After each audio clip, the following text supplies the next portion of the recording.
So I'm here today to talk about leptons. So hi everyone. Oh, and what is happening to my PowerPoint? Yeah, it's getting there. And yeah, I'm going to say hi as well to my mom and my dad. They don't know that I am actually saying hi to them, but because they are my biggest fans, always looking at my videos, I'm saying hi to them as well. So leptons today, I'm going to tell you what they are, although you should know already from the previous video. So go on the previous video about classifying particles if you don't know, and I'm going to tell you about how they can interact and some conservation rules. So number one, leptons, in case you do not remember, are particles and antiparticles that do not interact through the strong interaction. Okay, so electrons, muons, and neutrinos are examples of leptons because they are light, and again, they either interact through the weak interaction or electromagnetic if they are charged. Now, leptons and antileptons, they can interact to produce hadrons. So hadrons are particles and antiparticles that can interact through the strong interaction, and the examples are protons, neutrons, pi mesons, and k mesons. Okay, and again, hadrons are also heavy, so that's why I have all these ones: protons, neutrons, and the mesons. Now, when I said some lessons ago or some videos ago that you could not go from something heavier to something you couldn't go from something lighter to something heavier, I was mentioning about decays. Alright, so I was not talking about interaction, so do not confuse the two of them. I was only talking about those decays, so you could remember about what k meson could decay on, or the pi meson or the muon could decay. Alright, so it was the lesson on k's, muons, and pions. So leptons, they are tinier, okay, so less heavy. They can actually interact and produce hadrons. So if it would be decay, they could not become anything smaller, but because it's an interaction, they can. So, for example, baryons and antibaryons, so the antiparticle, they can be produced during a high energy head-on collision between an electron and a positron, which again is the particle and the antiparticle here. So same rest mass, equal and opposite charges. Electron and a positron, they are leptons because they are light, okay, and they do not interact through the strong interaction. Now the event produces quarks and the corresponding antiquark, and they move away in opposite directions while they produce hadrons in each direction. So this is an example of leptons interacting, in this case a collision, and producing hadrons. Now neutrinos, we also need to know a little bit more about neutrinos, or recap a little bit about neutrinos, because there's something else that I'm going to tell you. So neutrinos, in case you do not remember, they travel at a speed that is comparable to the speed of light. They can travel through space, they are produced in small numbers in accelerator collisions, and they are produced at a higher number in a nuclear reactor. Okay, and this number is still tiny comparing to the number of neutrinos that we have going around through space. Now, neutrinos and antineutrinos, so the particles, they can be produced in beta decays, where you already learned about this last chapter, where they were different from the ones that were produced by muon decay. So we saw that the neutrinos, although they were still neutrinos, they had different properties, okay? And if they were only one type of neutrino and antineutrino, equal numbers of electrons and muons would be produced, and we were not seeing that either. Therefore, when we're talking about neutrinos, now we should say if we're talking about the muon neutrino, so I would put the mu and then here the symbol for the muon, or the electron neutrino, where again I put the mu and E for the electron, okay? So I should refer to which of the neutrinos I'm talking about. This animation, or sorry, this picture here is just an example of where you could see that sometimes you would have one type of neutrino passing through, you would put an observer, and a different type of neutrino would not pass through, okay? So this is, for example, another way where you can see the muon and the electron neutrinos, that they have different behaviors according to whatever they are going through, okay, or passing through. So two types of neutrinos. Now I'm going to tell you about the interactions that leptons can have. All right, so leptons can change into other leptons through the weak interaction. Leptons can be produced or annihilated in a particle-antiparticle interaction, We saw an example already. And experiments show that leptons do not break down into non-leptons, okay? So all of these things we need to know already, so that's quite important. This is a very important slide. And I'm going to tell you about two different types of rules for leptons. So the interaction between a lepton and a hadron, so light and weak, heavy and strong, and then the muon decay. I hope that I have enough time, I think I will. So, interaction between a lepton and a hadron. So, for example, I can have a neutrino or an antineutrino, and they can change into or to form a corresponding charged lepton. For example, the electron neutrino here can interact with a neutron to produce a proton and an electron.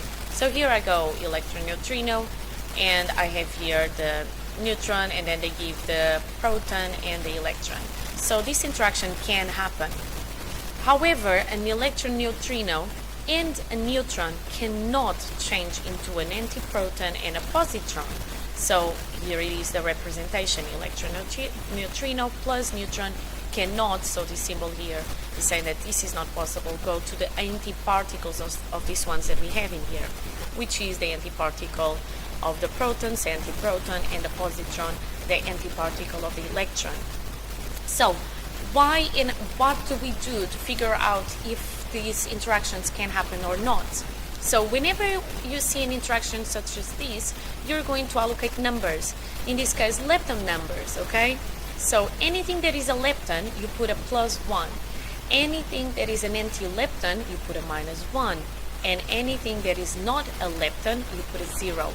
And then you see if the number, lepton number, is conserved before and after the interaction. So let's see this first equation, the one that is possible. It will give a lepton number of +1 before and a lepton number of +1 after the interaction. So the change is permitted, so this can happen. Let's see. The neutrino, the electron neutrino, is a lepton, so +1. And then a neutron is a non-lepton, so 0. +1 + 0 gives proton is a non-lepton, so it's 0, plus the electron. The electron is a lepton, so it's +1. +1 in the beginning, +1 at the end, so it is permitted. Let's look at the second interaction.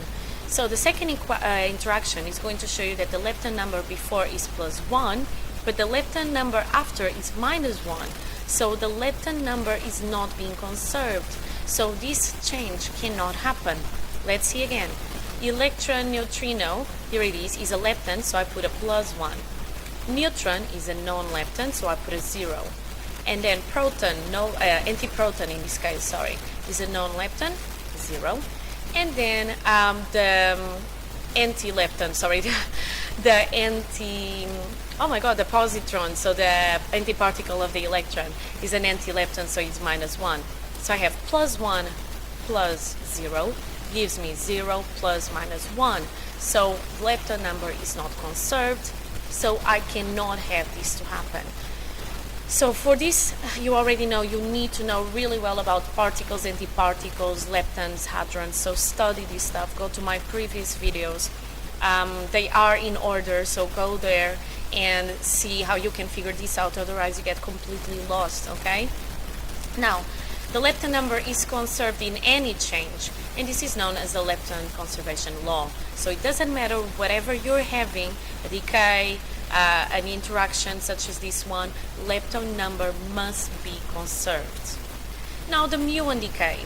So the muon changes into a muon neutrino, an electron and an electron antineutrino are produced, and they are there to conserve the charge, okay? So here it is, the equation of this first interaction, and this can happen. You will see why in a second. Another interaction that people saw that was not happening, so it could not happen. A muon cannot decay, so that's cannot, into a muon antineutrino, here we go, an electron, there we go, and an electron antineutrino, here we go, even though the charge is conserved. So in the beginning we could say, oh yeah, this can happen because charge is conserved, and I know that I need to obey the conservation of charge. However, and that's what you're going to check now, the lepton number is not conserved. So let's look. Again, anything there is a lepton, you put a +1. anything that is an empty lepton, you put a -1, and known lepton is going to go as a 0, okay? First equation, lepton number is a +1 before, lepton number is a +1 after. Let's check. So I have lepton, yes, +1, goes to lepton, so +1, here we go, where is it? Yeah, and then antilepton, here we go, -1, and then another lepton, so +1. This one is antilepton, so it's going to be a -1 because it's an antiparticle. So overall, I have +1 before and after, so the change is permitted. The second equation, so let's look. Lepton number in the beginning is a +1. At the end, I have here a lepton, so +1, and now I have two antileptons, so -1, -1. So in total, the second part of the equation gives us a -1. In the beginning, I had +1. After the interaction, I have -1. This is not being conserved, so therefore the change is not permitted, okay? So the lepton number again is conserved in any change, so this is known as the lepton conservation law. So even if the charge is conserved, even if anything else is conserved, if lepton number is not being conserved, you cannot have that change or interaction. Finally, we do have here an interaction, another one, and it says the muon decay obeys the lepton conservation and the conservation of charge. However, we cannot have this decay to happen. So again, even if you have several conservation laws to be obeyed, sometimes things may not happen, and you need to look further. What else is missing there, okay? In this case, it's because a muon cannot change into a muon antineutrino, and an electron cannot, sorry, I'm going to read it again because I said like this in a weird way. So the decay cannot happen because a muon cannot change into a muon antineutrino, and an electron can only be created with an electron antineutrino.